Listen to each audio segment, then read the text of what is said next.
واقعا که منو از اتاق خودم بیرون کردی و خودت راحت نشستی. زنی که یه سورگو. مهری هم که گذاشتی 3 کیلو طلا هم به اسم خودت زدی. الانم بیرونم کردی. درو بکن. من یه لحظه هم اینجا نمیمونم، ولی خدایا کجا برم؟ درو بکن. میرم همه این محلو میارم که بیاید این زن دیوونه رو ببینیدش.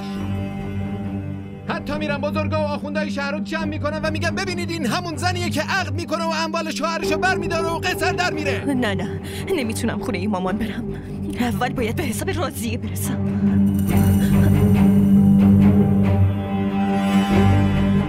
دارم میرم.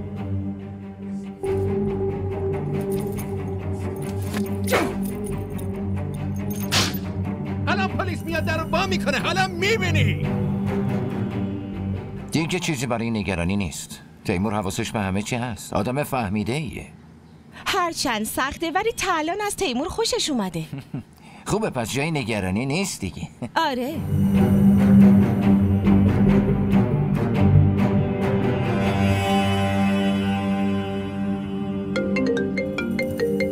چی شده؟ تلان زنگ زده. تیمور زنگ زده؟ بگو تلان. بگو تیمور. چی شده؟ خیلی خوب باشه میام. درسته. باشه الان میام. باشه از اینجا دور بزن. نمیدونم براش چه اتفاقی افتاده.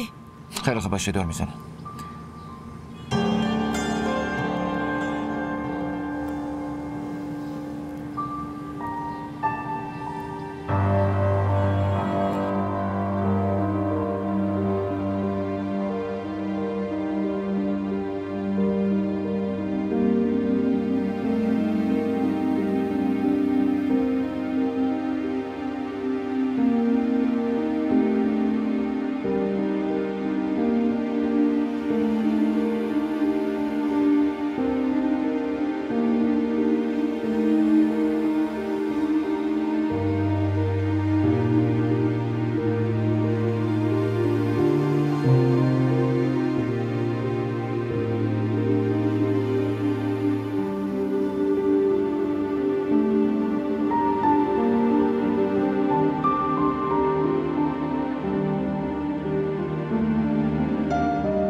شده پسر؟ همه چی خوبه؟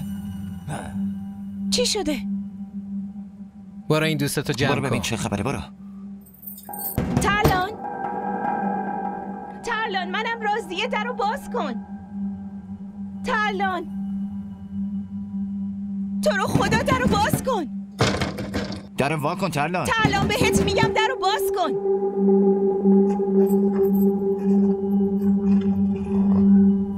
سری بیاین. همین الان همه طلاها و اون رقم مهریه رو میزنم توی صورتش. آره با پولی که افضل بهت بخشیده هر کاری میتونی بکنی، ولی این وقت شب با این لباس آخه کجا میخوای بری؟ مامانت هم که از خونه بیرونت کرده، منم این وقت شب نمیتونم جایی ببرمت. خب که چی؟ میدونی که از کسی نمیترسم. گوش کن ترلان، به جای اینکه ازمون ممنون باشی داری اینطوری رفتار میکنی، درست نیست. یه نگاه به خودت بنداز. زن مطلقه، مادر 2 بچه، این روزا دختر مجرد نمیتونه شوهر پیدا کنه. اگه نمیخوای اینجا بمونی خب هیچ اجباری نیست، میتونی بری. میتونی خودت طلاق تو بگیری. مگه قبلا طلاق نگرفتی؟ خب این یکی هم روش دیگه، چیزی نیست که. بریم راضیه. بچه تو خونه تنهاست. وظیفمون تا همینجا بود. اما برای فکر کردن زمان میخوام. ببین تو نه، بلکه تیمور باید فکر کنه. همین الانم داره از طلاق حرف میزنه دختر جون. همچین زنی نمیخواد همسرش باشه. اگه تو نمیخوای من تلاشمو میکنم و باهاش حرف میزنم ببینم چی میگه.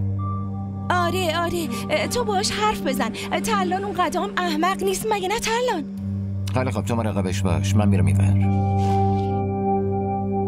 برو دیگه برو. जैसे आसमां है ज़मीन से जुदा, जैसे